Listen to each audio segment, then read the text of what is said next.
Hello, everyone, and welcome to the very first episode of Well-Tempered Bernadette, a piano's tale of five cities. I'm your host, Valerie Dueck. The theme of this series is about movement.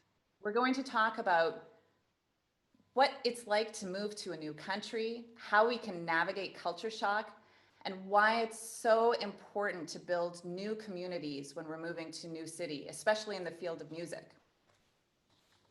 There's been a lot of movement in my life, and I'm coming to you today from Geneva, but I'm not Swiss. I'm from Canada. I'm from the very middle of Canada in a teeny tiny town of 400 people called Kleefeld. And I guess there wasn't really a whole lot for us to do growing up. So in our family, we learned a bunch of instruments and spent a lot of time practicing the piano. By the time I got to be finishing high school, my nomadic streak had kicked in full tilt, and since then I've lived in 16 cities in 6 countries on 3 different continents. So I haven't done it alone. Someone else has been moving around with me, and that's Bernadette, my trusty sidekick piano. She's lived in 5 of those cities with me in 5 different countries and on 3 continents in North America, Europe, and Asia. Today's episode is about Bernadette's time in Vienna.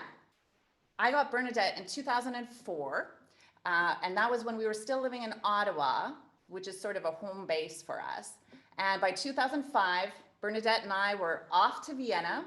I was going to go study at the University of Vienna to do postgraduate diploma in vocal accompanying in German Lieder or German art song. And Vienna was fantastic for Bernadette. She loved it. She was glowing. She loved the humidity. She loved the heat. We were up high in an apartment building and it was always hot in there. And we had her regulated when we were there, that's like the piano version of going to the spa. So you get your hammers all buffed over and you get the strings shined up and everything's vacuumed out. She sounded gorgeous.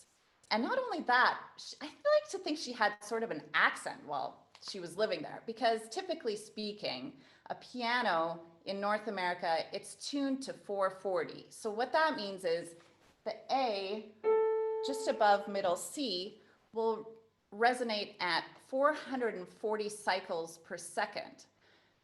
But in Vienna, they like to have things like a little bit brighter. So there, they like to do it to 442. So she sounded fantastic. She had this beautiful Viennese accent. But the problem with Bernadette is, like I say, she's always well-tempered, but never in tune because she's got a lot of loose pins. And so it started to sound more like a dialect after a while. And so we had to change her back down to her roots to 440. But anyway, she was radiant in that city. It was just a gorgeous time for us both. And while we were there, someone else incredible moved into our lives, and that was none other than our first guest today, Julie Nesrallah, mezzo-soprano, host of CBC Radio's Tempo.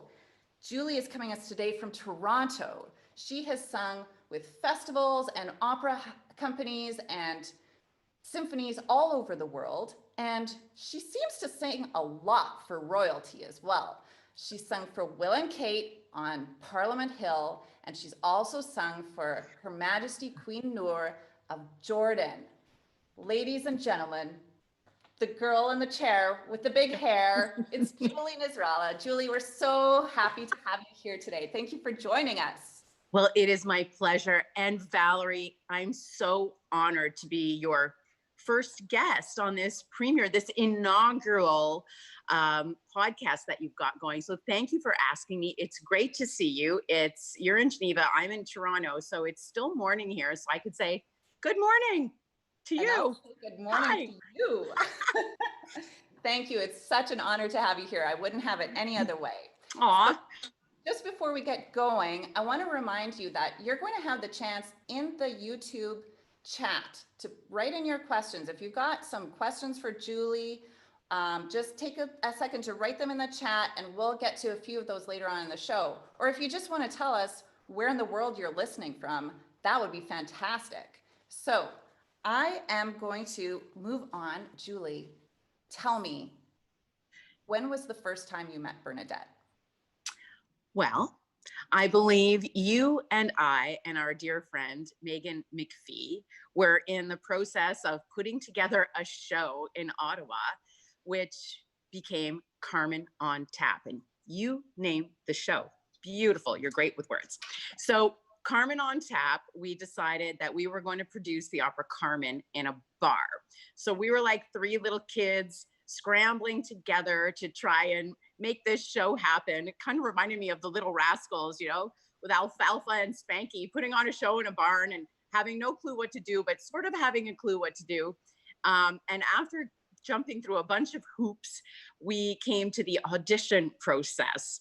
So I remember that we went to your house because you had a piano, and this lineup of singers came through. And the first time I witnessed and beheld the beautiful Bernadette was during our auditions for Carmen on Tap, which was such a hoot. It was so great. That was fantastic. It was fantastic.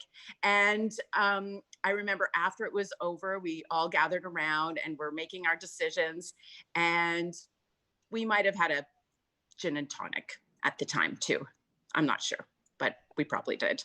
I was like, oh yeah, auditions. You get to have a gin and tonic after with Bernadette and Valerie and Megan. It's great. So that was the first time I met her.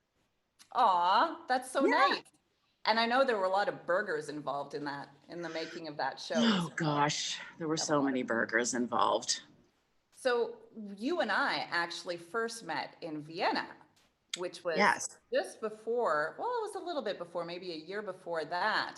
And I think we had met up by the Doe & Co, right overlooking the chef. Yes.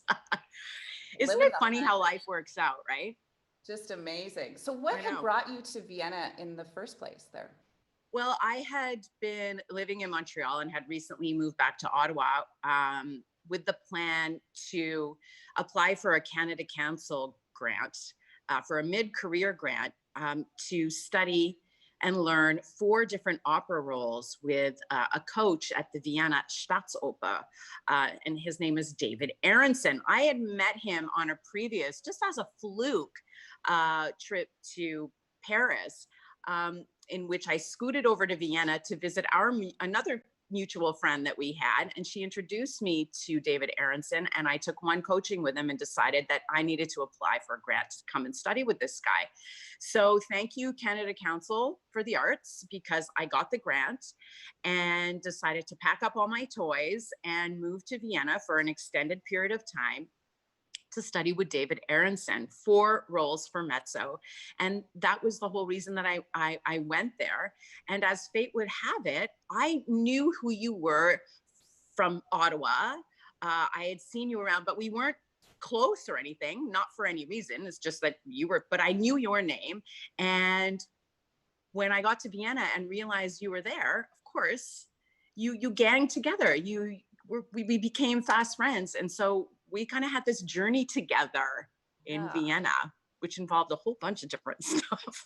It was a really special time. And I do remember that too, because we kind of were, I mean, I had been there for a little while, but you were moving in quite quickly into a place and you knew you weren't going to stay that long. So I imagine it was a sense of exactly that idea of building new communities around you, for even if you know you're going to be in a place for a short amount of time. Did you have a strategy for that, or did you just I tend to do that kind of naturally. I really feel like everywhere I go, I know people say this, but wherever I put my hat, I really do call it home. Even if I'm in a hotel room for an extended period of time, if you're on a gig or an opera where you have to be there for a little while, I walk in there and I just make it homey. I make sure that I'm there, that might even rearrange the furniture just so I can have my place the way I want it. And one of the first things I do is I'll drop my stuff and go out into the city. And I remember the first friend I made in Vienna was the lady at the grocery store. She was a cashier. And so I would just come in every day and say, Grüß Gott, and pick up my stuff and my Nutella and my coffee. And it was the same gal every day. And then I just kind of expanded outward. I would walk to the Staatsoper for my coaching, and there are a bunch of guys dressed like Mozart selling tickets to concerts. So I started making friends with those guys on the way in.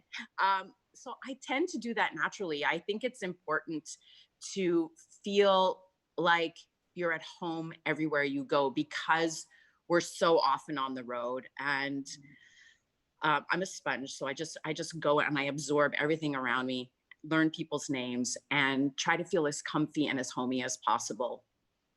Yeah, that's so important. It is. And you are a pro at that for sure. I've seen you manage all sorts of new circumstances and cultural changes like that. So while you were in Vienna, I remember, I mean, you must have had so many crazy travel disasters and amazing moments as well, because the music there is so beautiful. But I want to ask you about that phone call that you received while you were in Vienna that kind of must have changed my life. Transformative for you. Yeah, absolutely. It changed my life. Well, about 72 hours before leaving for Vienna, I received an email from a headhunter about a gig at the CBC that the CBC had been looking around, had changing their format, and looking for hosts that were performers.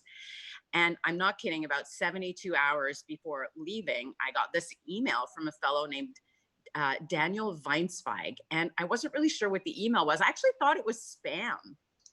But because of the last name Weinsweig, I thought, I know that name. John Weinsweig, famous Canadian composer. I'd sung some of his music, so I was more interested in the person's name. So I called him up. He told me what was going on.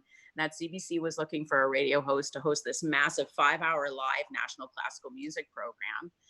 And he called me every day. I kept telling him, I'm going to Vienna, I'm leaving. And he kept going, go to Vienna, So he called me every day for 3 days until I left. And when I got to Vienna, the first person who called me as I was unpacking my clothes was someone from the CBC. So when I met you, this whole journey about what was going on with the CBC, you lived through that with me. And then one day I was coming home from out of nowhere, and I walked through the door and the phone was ringing, and it was the CBC telling me I got the gig. And I couldn't believe it. Well, I remember you and I and Maggie getting together to have some cake and champagne. And actually, I'll never forget the look on your face, yours in particular, when I said, girls, I got the job. Like your face, it was like it was happening to you. You had this huge smile, and you might have been dewy-eyed, and you were like, oh my God, it happened. So you were the first person, that was there with me through that whole thing. I'll never forget it. And that's just the beginning of the journey, because then you had to learn how to do it. So what kind of skills from the opera world that you already had, how did you redirect those skills into this new position that you had? That's a really excellent question, because in many ways, none of the skills that I have for opera translate. It's a 180. In opera, you're, and in radio, you're, hello, nice to meet you. But what I did quickly find out is that being a radio host is vocational. It is something that takes a really long time to learn. It is such a perfectionist craft. You have to know what to say, how much not to say, how to say it without too much energy, but without very low energy. And you have to speak to your broadcasting to 1,000, I think it's probably over 1 million people that hear me every week, but you have to make it sound like you're talking to just one person. And so it's been this incredible metaphor for life, which teaches you, like I said, what to say, how to say it, what not to say, how to communicate using only your voice with only this much passion. So it was a real adjustment, but they kept telling me I had a natural talent for it. But it has taken 10 years. I've been in the job now for 12 years, and I feel like I'm just getting into my stride, which sounds a lot like music, right? You can keep going and going and going, and you never really reach the end. Radio is exactly like that. So in what ways then would you say it's gone the other way? How has working in radio translated into your life as an opera singer? How has it affected how you sing? It has been formidable. I'm not overstating it when I say I think it has changed my singing life 100%. I often describe it as a figure eight. I feel like the radio feeds into my singing and the singing feeds into my radio, because I'm not spending time being obsessed with singers and being obsessed with this thing or that singer-y thing, because I'm listening to symphonies all day long and learning about people like Mozart and Beethoven. It just, you can't dig deep enough. And then discovering just a barrage of women composers that have been buried in history. That does something. It works a deep kind of magic in your musical soul. So I've heard people say when they've heard me sing, during my tenure at CBC, it's like, you sound different. There's something about you. You sound different. And I think it's that feeling of being more grounded, being more knowledgeable. Age is a factor as well.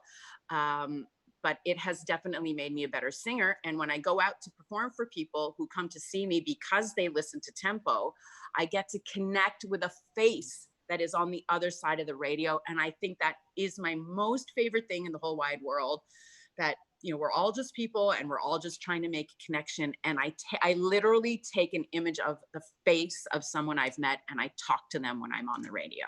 So it just really has been a tremendous experience that has changed my life in so many ways. We don't have long enough to talk about it. And it's probably only fascinating to me too. So, No. but it has been super interesting. And you touch on a really important point, I think, that a lot of us as musicians can relate to right now, which is that we are having this distancing right now where we're not able to connect with our audiences in the same way. So you're actually speaking exactly to that idea that being in the same room, breathing the same air as our audience, there's just nothing like it. It's life-changing. It can't be replaced. Absolutely. No. Well, Julie, you have had such a busy week already. It was crazy. So first of all, we had the Juno presentations, which happened on Monday, and you look gorgeous in those pictures. And then we saw you here in Geneva. We got to see you performing "O Canada" with Marc Hervier and Alexander Alexander Shelley, and members of the National Arts Center Orchestra playing from their living rooms behind you as backup. And it was really moving to us to be able to see that here in Geneva, being far from home and not being able to go back at this point. So that was so precious to us. So thank you for sharing that with us. And before that, you had a concert together with Parvani Eshki. Yes. So you were performing that on Saturday, I think. So you've already had like a completely full week. I know. Is there anything left to happen on your horizon? What's the future looking like? Time for a rest. My future is, well, after here, I'll probably go and have a burger in the immediate future, and perhaps a power walk to make myself feel better about the burger. But in a couple of weeks, I'm doing a barbecue concert that my agent has organized. She's fantastic. Her name is Leila Chalfoun. She lives in Saint-Eustache, Quebec, and she's always coming up with these wonderful ideas. She's a powerhouse. And so she's organized a series of recitals called barbecue recitals, where we're all physical distancing and her singers come out and perform in a garden. So we'll be performing in a garden. Our background will be a lake. It's going to be extremely beautiful and romantic. And other than that, I'm not really quite sure what's happening. I mean, I've had probably about 15 or 16 gigs canceled. And everyone has written and said, it's just a postponement. So other than that, I too am in a musical holding pattern until we all figure out what's going to happen. But I certainly have been extraordinarily lucky in the way that I've done a lot of online stuff, online performances and online conversations like the one we're having now, which have been keeping me extremely busy. It's amazing how busy you can still be. So yeah, I have a barbecue concert, and then the future is wide open, to be continued, and just waiting like everyone else. In a way, that sounds kind of nice, really. It So is. this space that's opening up, I know it's scary for us too, but it's a beautiful space that we can move forward into, and we don't have to rush because there's no there's no deadline. There's no place to. No, it is very scary. You don't want to, it is a very, very scary. I mean, the landscape is changing before our eyes, but there's also this, like, the whole world right now is dealing with something bigger than itself. And we have to have patience and compassion and empathy to keep on going and keep taking care of ourselves and looking out for everybody else. It's a new feeling. There are new feelings, and it's very hard to navigate. But it's in these kind of times of transition that I'm confident that people are going to come up with amazing creative I am too. ideas for the Yeah. future. And I think that's a very hopeful thing to hang on to, because we do know so many of our peers who've been so hard hit during this period. Yeah. And it's not to take that lightly or make less of it in any way. No. Yeah. But I think we can view the future as this opening of that we maybe haven't stopped to take a look at in a while. That's right. I exactly. I would like to take a few questions from the chat. So okay, let's see here. We have a question from Liz Mills. Hi, Liz. Hi, Thanks Liz. for watching today. She says, "What effect do you think travel has on your creativity?" Oh, I think it has a tremendous effect. Liz, there have been studies about this, about how artists who travel the world become more creative because, and it stands to reason, that their world opens up. When you go somewhere, let's say you go to Istanbul, you're not the same person when you come back. When you go to Paris, I certainly know the first time I went to Paris, it was magical. And I came back and I was not the same person. When I went to Colombia, when I went to Brazil, when I went to Jordan, I mean, these things are very powerful human experiences. So travel has an enormous effect because you're seeing other countries, you're meeting other people, you're eating different food, you're listening to their music, you're walking on the street, you're buying different clothes. It's a game changer. I would even say that it should be compulsory for artists to get out there and travel the world by whatever means you can. Of course, not everybody can, but I think too, the great thing about being an artist like this is that you kind of do get to live like a rich person because they fly you places, and you get to see things that you wouldn't normally see. So travel is very important. Yeah. It broadens everything. And I think for me, what's really exciting about traveling is seeing those places that I've played music from already. Well, that's it. That connection between the two. It's very good point. Suddenly makes everything make sense. We have a message from Karen Huff from London, UK. She says, "Which venue has been your favorite to play in anywhere in the world? Which venue are you still hoping to play in one day?" Oh, Karen, so many venues, so little time. Well, I would love, my big hope would be the Met. I think that's every singer's dream. And I think the average age of people who debut at the Met, I think people have this impression that it's kind of, they've got the 20, 25-year-olds coming in, which they do. But the thing you don't hear about is that a lot of people debut at the Met when they're in their 50s. So don't despair, anyone who is listening. There's always time, and I'm a hopeful person, almost to a fault. I think anything is possible because it is. So Karen, my big hope would be the Met, but I would say some of my favorite places, and there are too many to mention, but I'm going to put it in a smaller package. I really, really love touring small towns and small cities. I love it. I have probably performed in every small town in Canada. I've done tours on the West and the East, and I've sung in barns, I've sung in kitchens, I've sung in flats.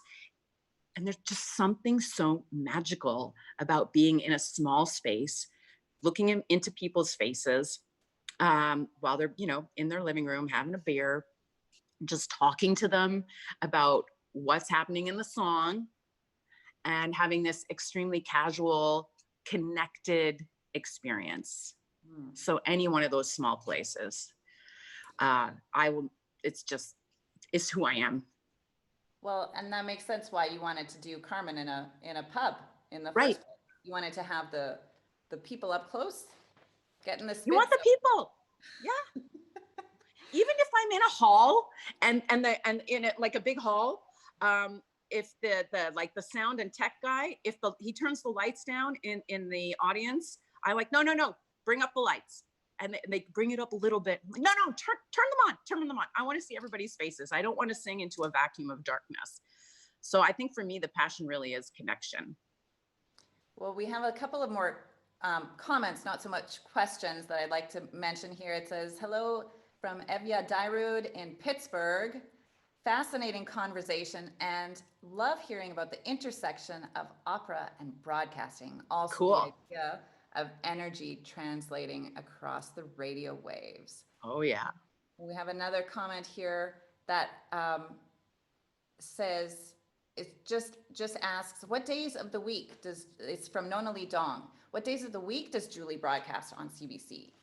So she's a Canadian, she knows more. Oh, okay. So Tempo, here's my plug for Tempo on CBC Music, Monday to Friday at 9 a.m., 9:30 in Newfoundland, and it's staggered across the country. So it's 9 a.m. in Vancouver, it's 9 a.m. in St. Albert, it's 9 a.m. in Saskatoon. It's kind of like Oprah was at 4 o'clock. So 9:30 in Newfoundland, Monday to Friday, 4 hours, 9 to 1. I'm there with you, talking about stuff. Yeah, that's great. We've got some visitors viewing from Thailand. Oh, cool. Hello. Jansen from Thailand. We've got Rochelle Berthelson Davies listening from Napa Valley, California. Thank you, all of you, for tuning in from all around the world. Julie, I have one last question for you from me. Oh, gosh. A little bit like Karen's. But if you could perform anywhere, maybe not in a venue. Oh, maybe not in a venue? Where would you perform if you could perform anywhere in the world? Anywhere.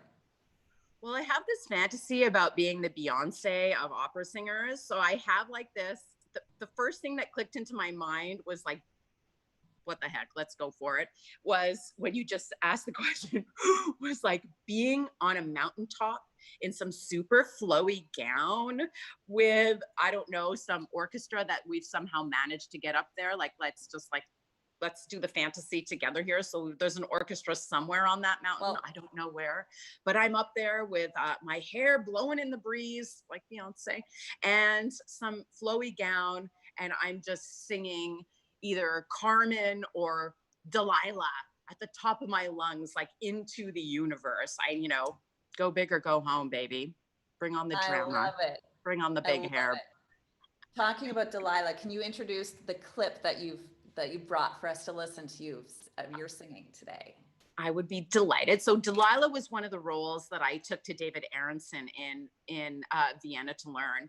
And it's actually where I had to stop before I moved back home to go to CBC. So this is the aria Mon cœur s'ouvre à ta voix from Samson et Dalila by Camille Saint-Saëns, in which Delilah, biblical bad girl, is seducing Samson into telling her the secret of his strength, and she ultimately wins, of course.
Julie, thank you for that beautiful performance. And also a big thank you to Parvani Eshki for that wonderful performance, for the two of you sharing that with us today. That was just gorgeous. We just loved it.